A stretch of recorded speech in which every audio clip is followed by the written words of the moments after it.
तो अब हम लोग देखने वाले हैं third point, change in temperature. अब टेम्परेचर के चेंजेस से जो है वो केमिकल रिएक्शन पे क्या इफेक्ट पड़ता है।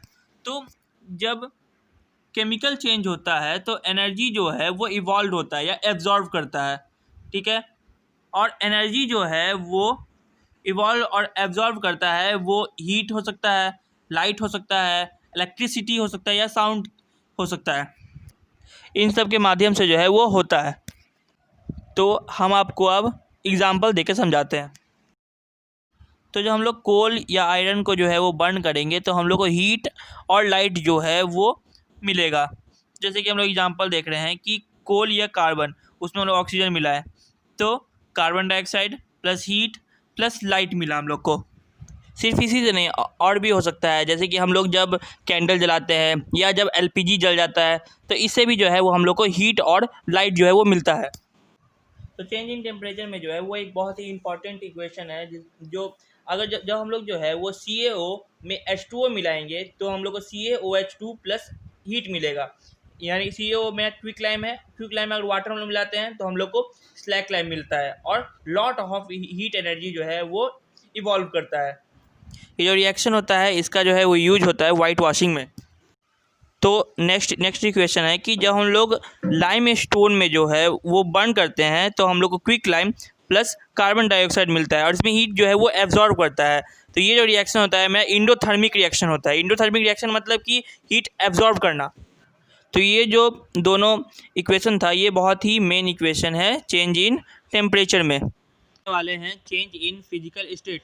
चेंज इन फिजिकल स्टेट में क्या होता है कि जो फिजिकल स्टेट जो होता है ना मेरा प्रोडक्ट का, वो डिफरेंट होता है मेरा रिएक्टेंट से। अगर मेरा रिएक्टेंट का डिफरेंट होता है मेरा जो है वो स्टेट से, जैसे कि अगर मान लीजिए मेरा रिएक्टेंट सॉलिड स्टेट में है तो ये मैं सॉलिड नहीं होकर लिक्विड या गैस होगा। जब हाइड्रोजन गैस में हम लोग ऑक्सीजन गैस जब मिलाते हैं ना रूम टेम्परेचर पे और उसको इलेक्ट्रिक स्पार्क देते हैं तो H2O बनता है। और H2O जो है वो मेरा लिक्विड स्टेट में है और हाइड्रोजन और ऑक्सीजन जो है वो मेरा गैसीय स्टेट में है। तो इसमें जो है वो फिजिकल स्टेट में मैं चेंजेस आया। तो यही है मेरा चेंज इन फिजिकल स्टेट का एग्जांपल। Take another example.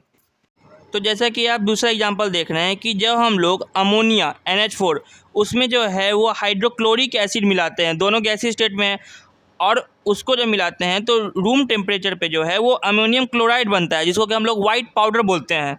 और अमोनियम क्लोराइड में सॉलिड स्टेट में तो मेरा फिजिकल स्टेट में चेंज आया, गैस में था, रूम टेम्परेचर में जब हम लोग रिएक्शन किए तो मैं सॉलिड स्टेट में आ गया।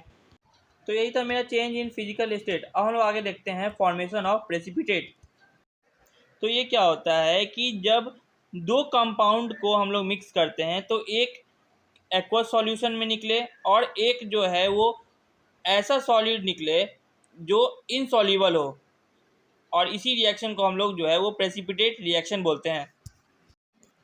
तो हम आपको एग्जांपल से बताते हैं। जैसे कि आप देख सकते हैं कि रिएक्शन देख सकते हैं कि AgNO3 जो है वो एक्वस सॉल्यूशन में है, उसमें हम लोग NaCl मिलाए, ठीक है, दोनों एक्वस सॉल्यूशन में है। एक्वस सॉल्यूशन मतलब पानी ज़्यादा एसिड कम, और तो हम लोग को क्या मिला NaNO3 और AgCl। NaNO3 में एक्वस सॉल्यूशन में और AgCl जो है वो मेरा सॉलिड स्टेट में है, और यही सॉलिड जो है मेरा घुल नहीं पा रहा है, नीचे जाके जो जम चुका है वो घुल नहीं रहा है पूरी तरह से, और यही में वाइट प्रेसिपिटेट है। और ये जो पूरा रिएक्शन आप देख पा रहे हैं यही है मेरा प्रेसिपिटेट रिएक्शन। तो हम अब अगला एग्जांपल देख रहे हैं कि PbNO3 होल ट्वाइस, इसको हम लोग बोलते हैं लीड नाइट्रेट एक्वस सॉल्यूशन में।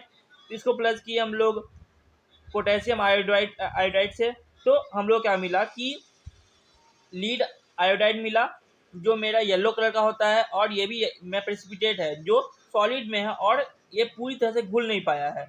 और हम लोग को KNO3 मिला जो एक्वस सॉल्यूशन में। यानी कि प्रेसिपिटेट रिएक्शन आप समझ पा रहे होंगे कि ऐसा रिएक्शन जिसमें कि दो कंपाउंड को जब हम लोग मिक्स करते हैं तो हम लोग को एक इनसॉल्युबल सॉलिड सब्सटेंस मिलता है और एक लिक्विड मिलता है।